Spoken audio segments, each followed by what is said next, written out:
There it goes. Okay. Hi, everyone. I'm so happy you're here. This is wonderful to see your faces. I know we're a small group, so that just will give us a little more time for more in-depth discussion. So we'll go with that. My name is Carol. My pronouns are she, her. I'm coming at you from Taos. And so our icebreaker question for the night is just to think of something from another denomination or even another religion that you kind of like, even if you don't like everything about their theology or their belief systems. If there's something that they do that you enjoy,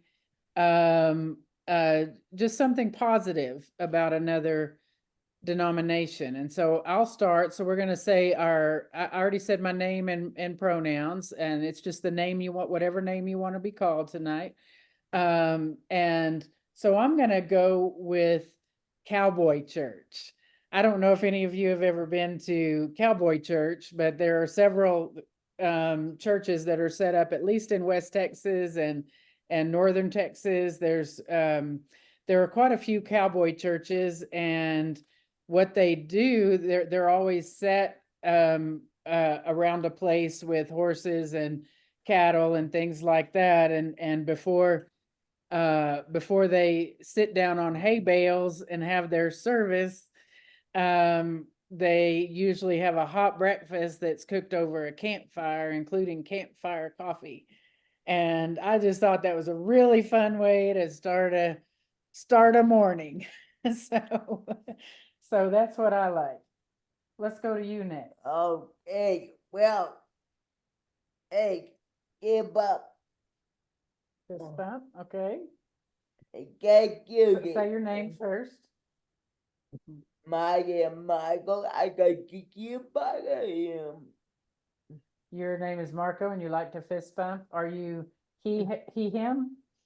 I gotta kick you, but I gotta kick you, Marco.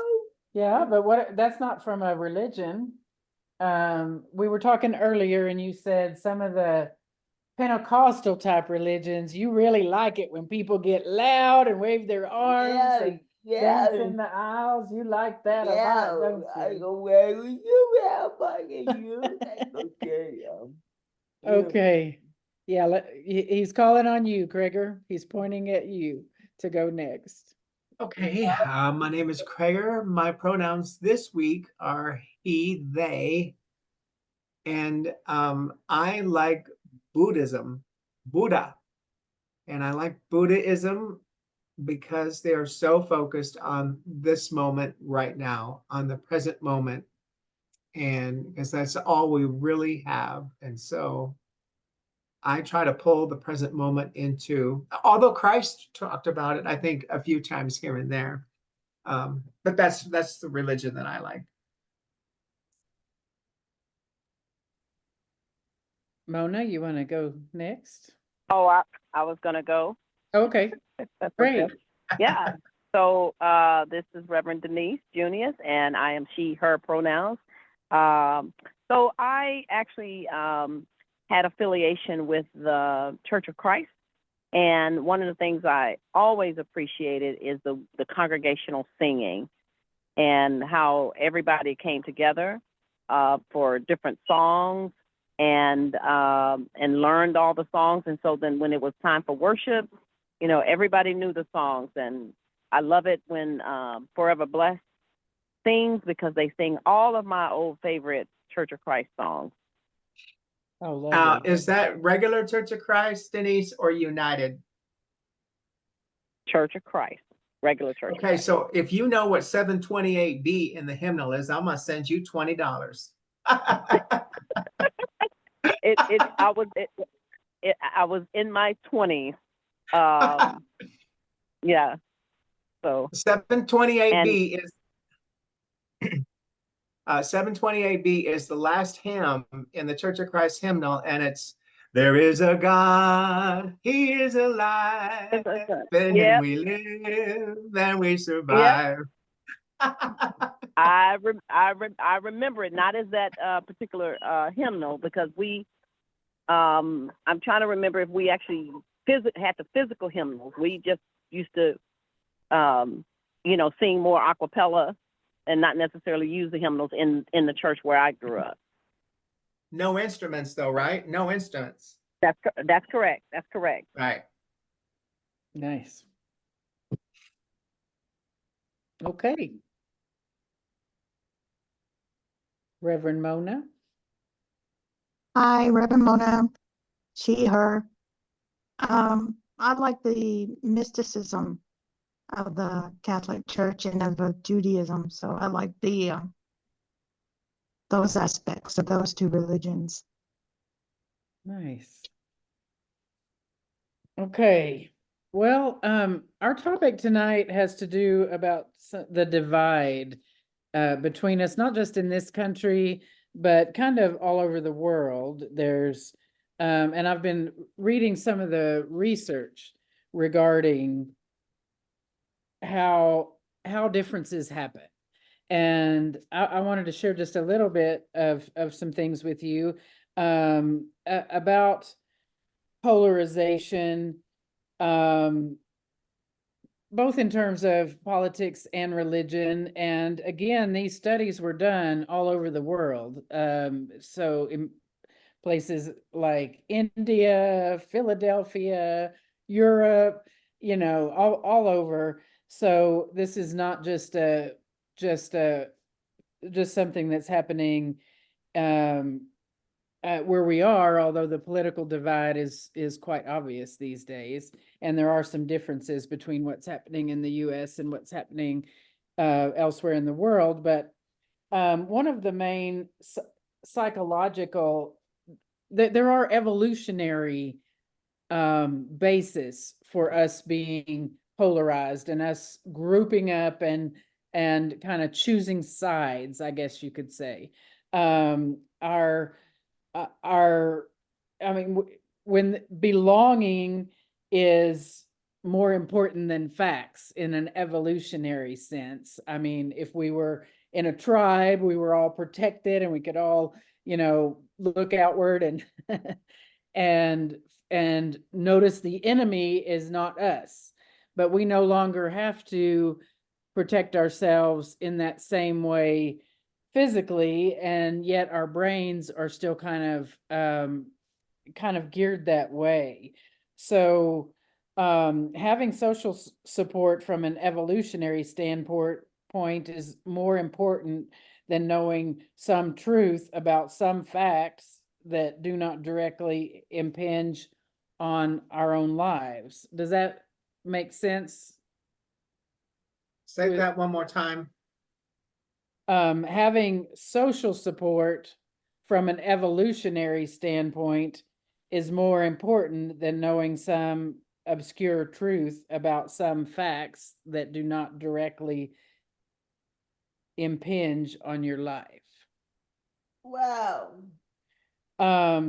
So, I mean, what I'm saying is just that we're geared toward kind of being tribal, toward choosing sides and being part of a group so that we can protect from outside dangers, from physical dangers. That's kind of where that came from evolutionarily. And so now in today's world, there are just that creates some differences between us, but they do seem to be increasing. Here's a quote from a guy named Jonathan Haidt, who wrote The Righteous Mind, Why God People Are Divided by Politics and Religion. And he says, we are not rational. Our minds are designed for groupish righteousness.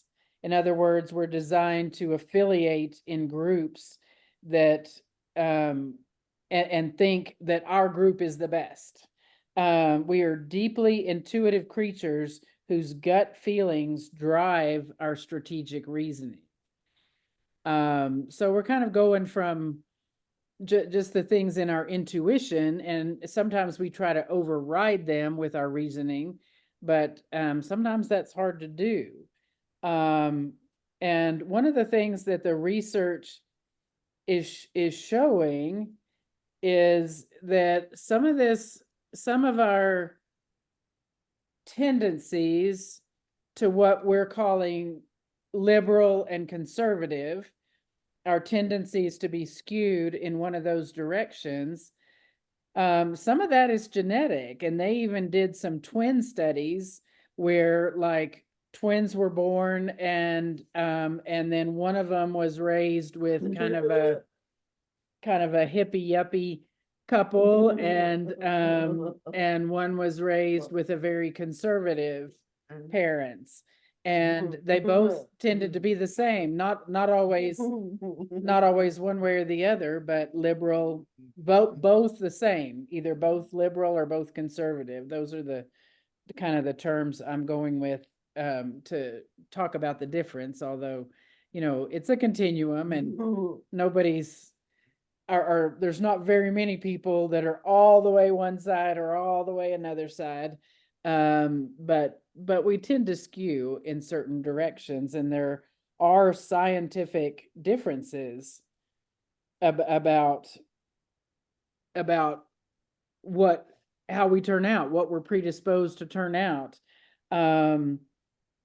So, and people do respond to the world in different ways, even if we're all given the same facts, even if we were all raised in the same environment, we don't always all determine the same things.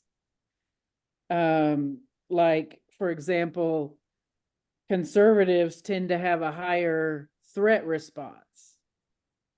And people who skew toward more liberal tend to be more animated by a variety of experiences, like a newness of something. And I mean, you can see these differences in like if people are watching videos that are very emotional, like say about immigration, different parts of your brain light up depending on which way you skew. So that's not to say that we don't have choices, and that's not to say that we need to be depressed or set in our ways about people being a certain way. It's just, I think, an opportunity for us to have more grace around that. How does that resonate with y'all? Yeah, why? Why? Why?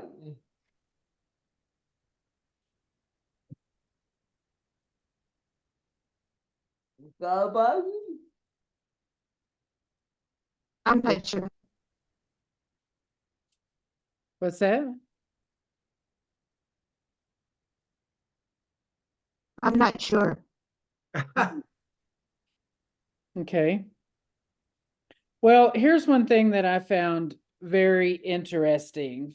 They studied Haidt, the guy the author that I was talking about, and some other people studied how do we get our ideas about what's right and wrong, and why do people come to different conclusions about what's right and wrong.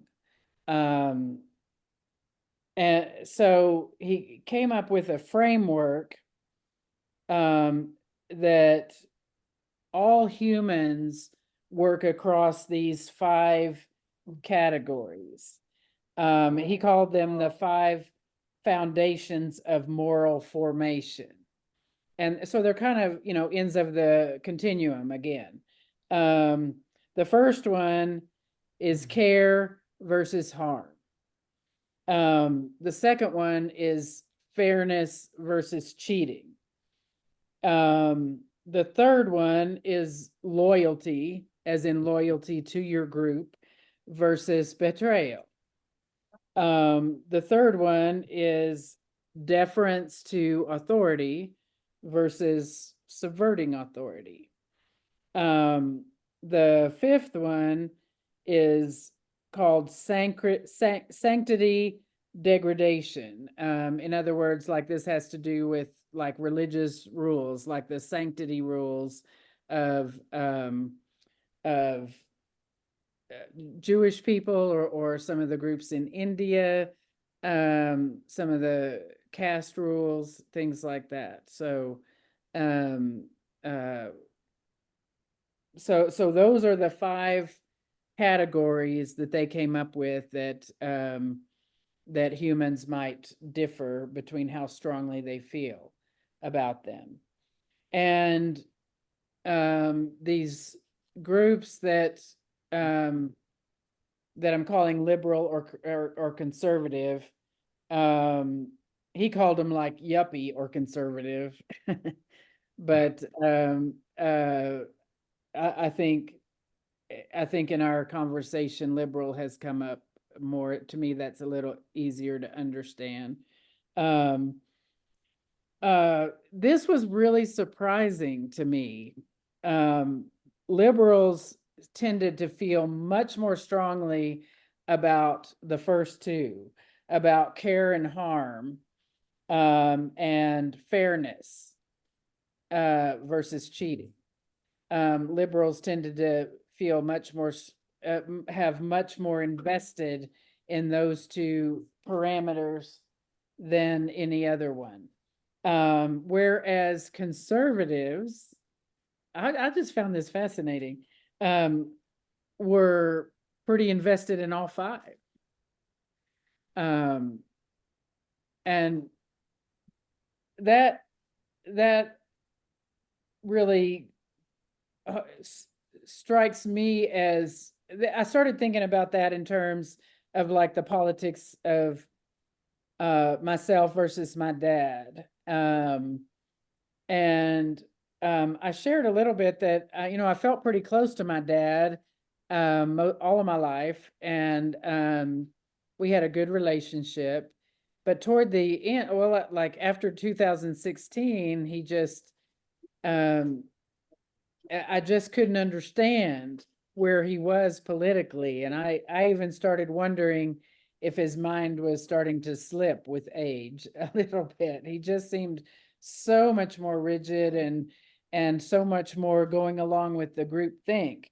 But when I think about it in these terms, like he was thinking more about loyalty to the Republican Party, for example, whereas I was like, I mean, I base my party politics on platforms, and I can imagine they could change over the years if the parties, if there was, like I say, a third party that made sense to me.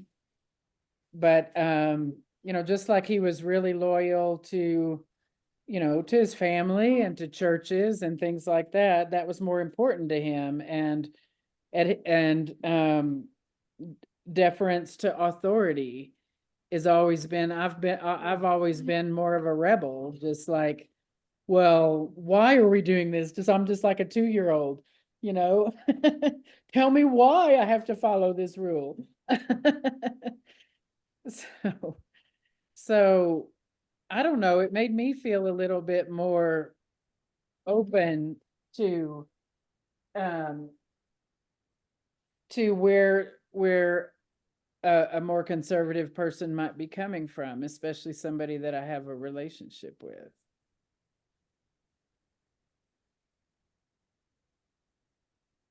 Well, based on what I've read or what I've listened to so far in that book that we were looking at last night, what's it called? Talking Across the Divide. Yes. Talking Across the Divide. And,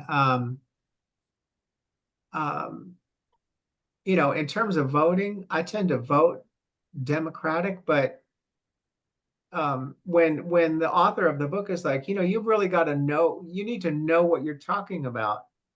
And he was, one of his points was that most people don't know that they don't know what they're talking about. And I'm like, yeah, I don't know what I'm talking about. So a lot of times I just keep my mouth shut. Like, I don't know what the official liberal policy is on immigration.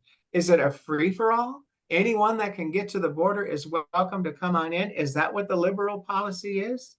And, I mean, I'm certainly, I'm against separating parents and their babies at the border and separating families and all that. But, I can kind of cross over on the other side and see that, we can't just let 50,000 people into Eagle Pass all at the same time. Who's taking care of them? Who's feeding them? I mean, where, how do we deal with that?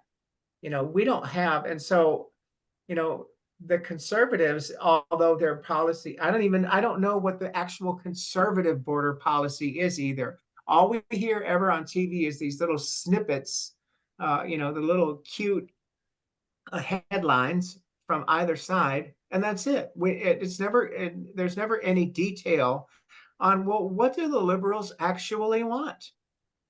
I don't know. Is the liberal agenda just to say, okay, open the border, everyone that can get here, come on in? I Or, wouldn't say or so, what's, but if not, what is the legal process? What is yeah. the legal process to enter into this country? Furthermore, why does everybody want to come here? I mean,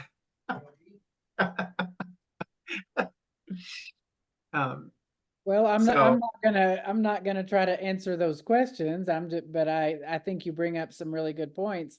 And immigration was what they were using in these movies where they showed the big differences between the people who were skewed more liberal and more conservative. And I would have to go back and read this other book by Haidt to myself to just to see exactly what they were using as criteria for which side you were skewed to. But there, I mean, there were some pretty big differences, but immigration was one of the hot topics because Yeah. because it is very emotional. And this kind of brings up the point about what is different in the US. And one of the differences in the US,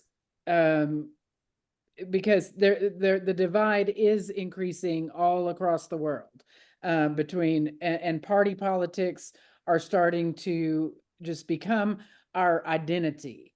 In other words, people with different party lines tend to have different preferences for pets, different preferences for size of house, different preferences for living rural versus in the city. I mean, of course, there's no one,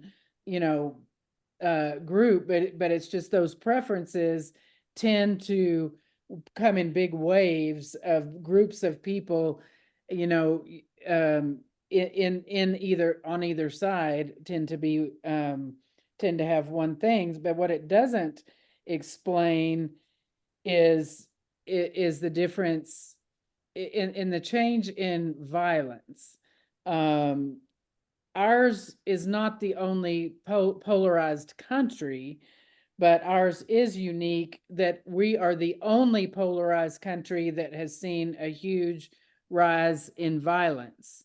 I'm not talking about a war, because there's certainly, I mean, we certainly can't compare to countries that have war, but just but just a rise in violence in our country that is not at war, that hasn't happened in other countries.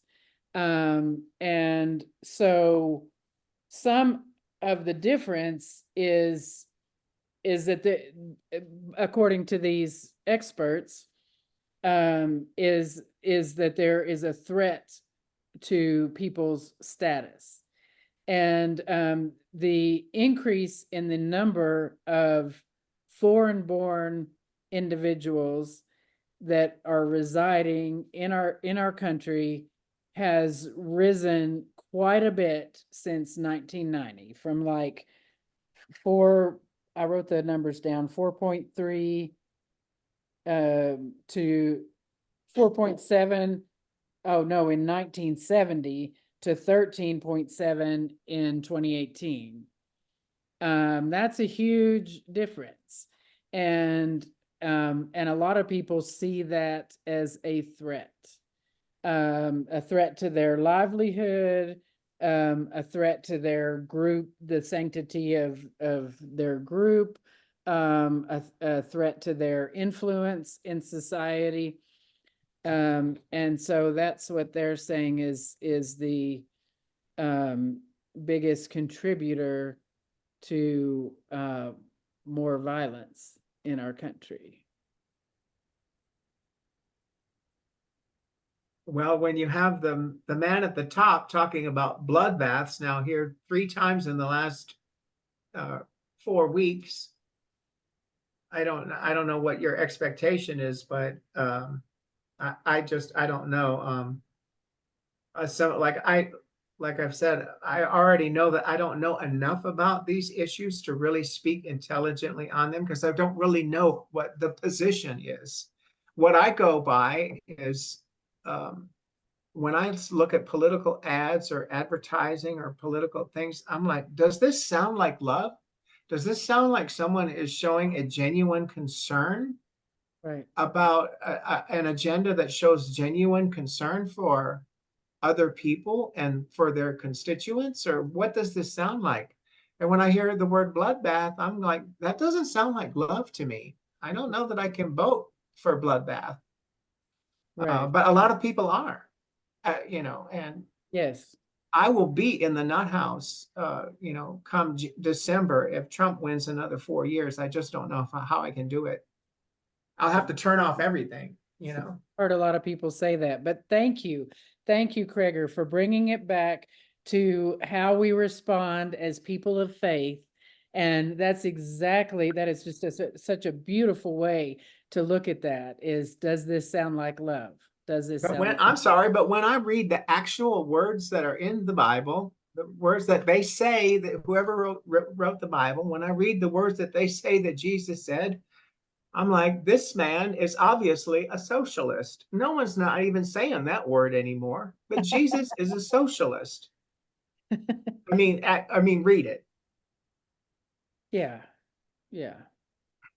I think a big issue is certainly that there's it's so complicated as a topic, and it's just really, really complicated. And I was trying to get my video on. That's not working. Oh, wrong button. Okay. It's a really, really complicated. And it's really important, what you said earlier, is that the beliefs are very deep. And oftentimes we don't really sit down and talk to each other to understand, where there is similarity in what we actually believe. And so people are like, for the kitchen table kind of issue. If you sit around and talk to somebody and find out that they may feel a real threat to their security based on what they are being told, and for them, that's real. Yeah. Just like it's real for us, for anybody else, regardless of their political affiliation. We can't discount each other continuously. We have to really talk to each other and then do what makes sense and do what's right. But it's a very complicated situation. So Craig, the policies are on the website for the Democrats. You take a look and they will tell you, here are the policies, here's the position, what Democrats believe, and the same thing for Republicans, exact same thing. But there are some principled and philosophical differences in how things are approached. And those, to me, have to be honored. But a lot of times we just we get lost in the sauce, so to speak, with what's going on and how to interpret things. And I don't know if you've ever watched the movie 13, the 13th is talking about the 13th Amendment. It's a documentary on Netflix. But in that documentary, you know, for people who subscribe to Democratic sort of political affiliation, what they learn is how, with certain issues, particularly around mass incarceration, what you learn is it was a Democrat in office that infused to a large degree mass incarceration, not necessarily saying that a Democrat started it, but definitely had a major impact, and it talks about it in that documentary.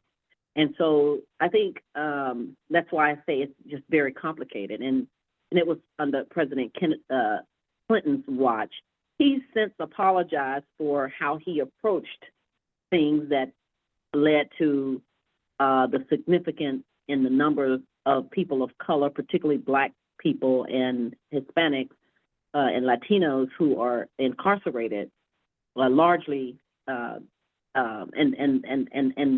you know, it's just a real complicated issue. But I just think it's important that when a person is in disagreement, that we try to understand really what they care about.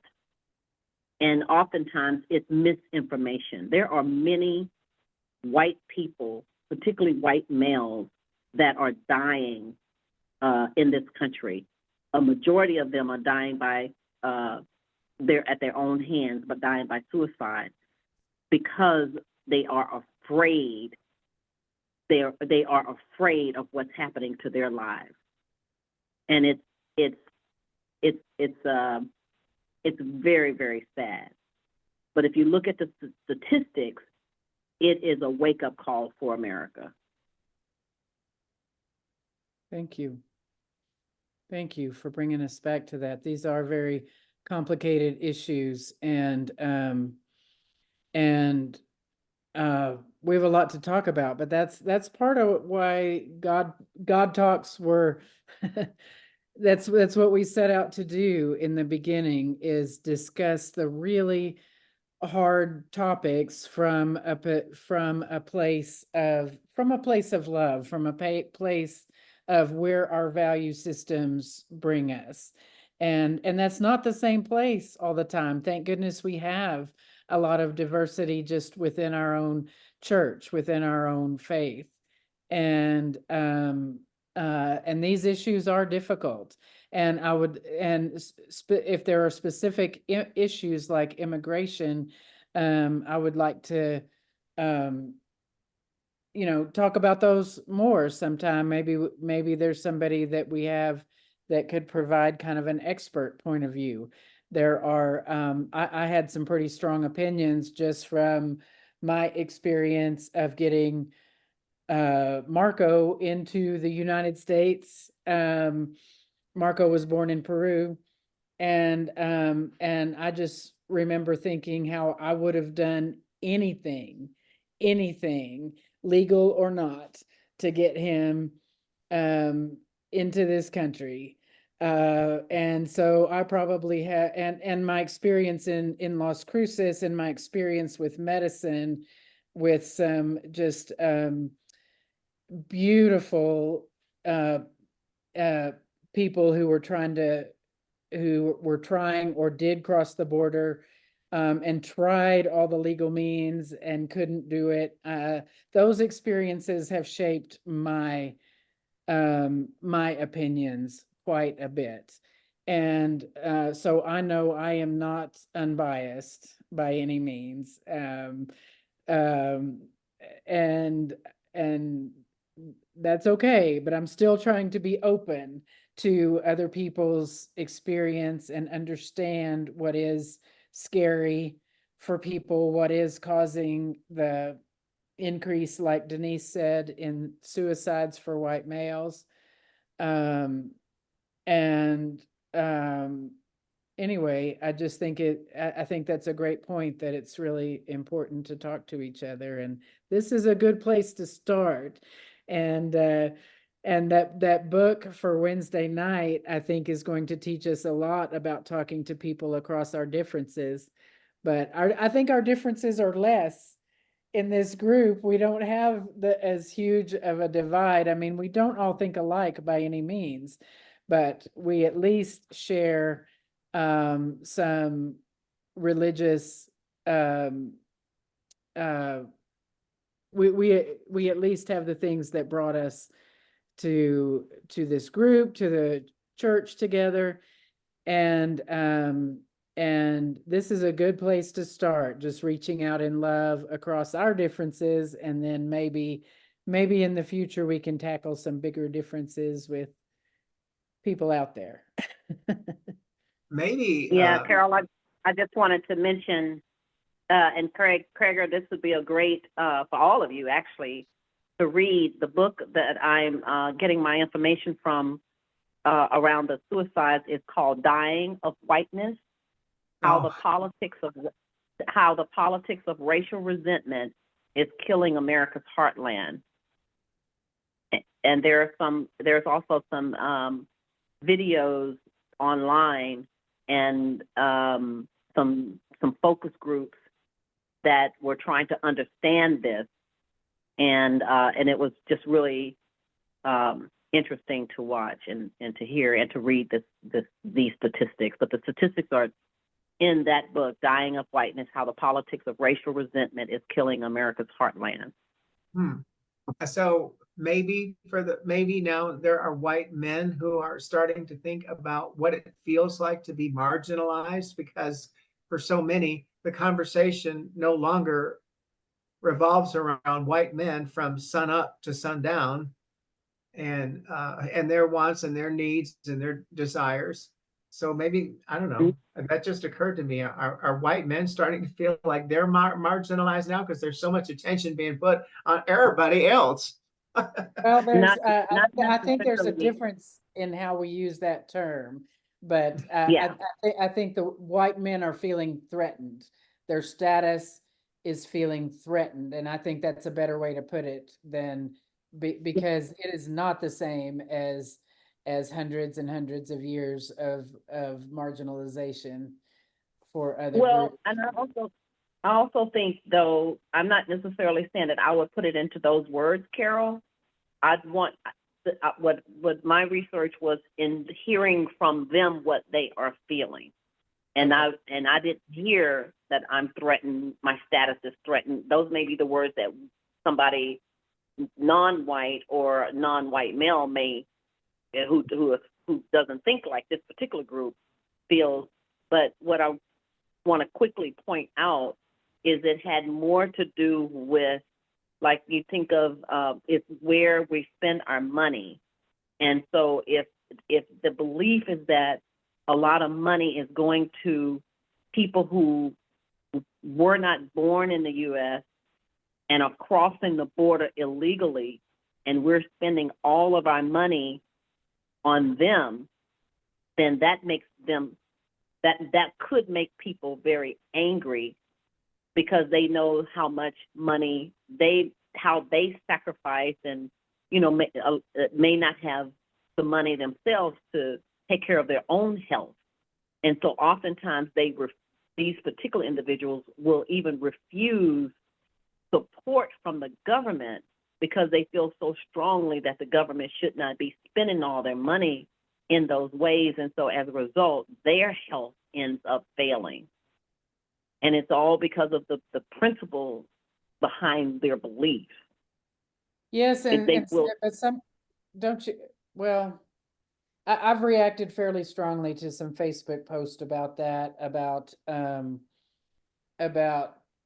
people who have people who are undocumented receiving like insurance benefits and stuff, and that's just not what I'm seeing. I never thought that much about the immigration, I mean, except in terms of what, just my own experiences, until I heard a really powerful sermon about it back when I was in seminary, and the and my understanding of the facts, even back then, was that was about, and it still seems to be supported by what I see in medicine.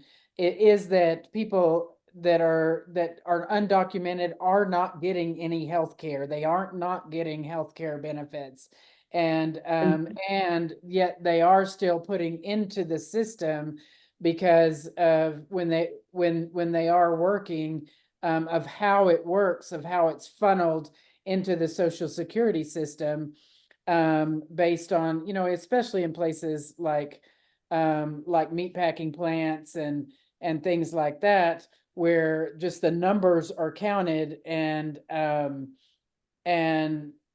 people are still working, but they have no insurance, and those checks are going, that, the companies have to take out taxes, and that is going to fund Social Security, and it actually goes into the system instead of taking out of people's money. But I can understand why people have that perception. Well, so here's the point, is that you may have the facts, but many of these people don't have the facts. What they have is what Kreger said earlier, is the sound bite. Yes. Yeah. Because they don't know what's really happening, but they take a position, they strongly believe this, and then if you tell them any different, they think that you are lying and trying to deceive them because you are a Democrat. Of course you're going to lie to them. Of course you're going to deceive them because you just want their money. So it's not the unfortunate thing is that we live in a world where even the truth, even the facts, feel to some people deceptive. And so Yes. they just don't know, they trust who they trust. And that's the unfortunate thing. When as long as people aren't working together and there are models, we have to have models of communities where people are visibly working together. But that's not what we have. We have models of divisiveness at every level of our communication. Wow. So that doesn't That is- allow for people to, it doesn't allow for people to hear the truth or hear the facts and to accept and believe the facts. And so that's why we're where we are. Well, I have Yes. my own story about when I was little and watching the evening news with Walter Cronkite, in the late 60s or in the late 60s, it was, oh my God, it was all about Vietnam every night. And it was scared me to death watching people get shot and, bodies being carried on stretchers and what have you. And Lyndon Baines Johnson, oh, what an evil man. If we need to end this war, we need to get out of Vietnam. And LBJ is a horrible, horrendous president, blah, blah, blah. And that was the dialogue, not necessarily with Walter Cronkite, but that was the dialogue that I grew up with. Well, lo and behold, 60 years later, I wind up in the LBJ library here in Austin because Aunt Ro wanted to go. And we spent hours in there. And I was like, oh my God, LBJ did so much. I mean, he was the civil rights bills and stuff that got through, and so I was like, this whole new awareness washed over me because just of whatever little exposure I had to the whole truth about LBJ. So when we get into some of these topics, I'm like, yeah, where am I in the dark now? Where I was in the dark, like on that topic. Yeah. That's wow. There have been some great points brought up today, and this has been emotional. I just want to kind of check in. Is everybody okay? Just say okay. This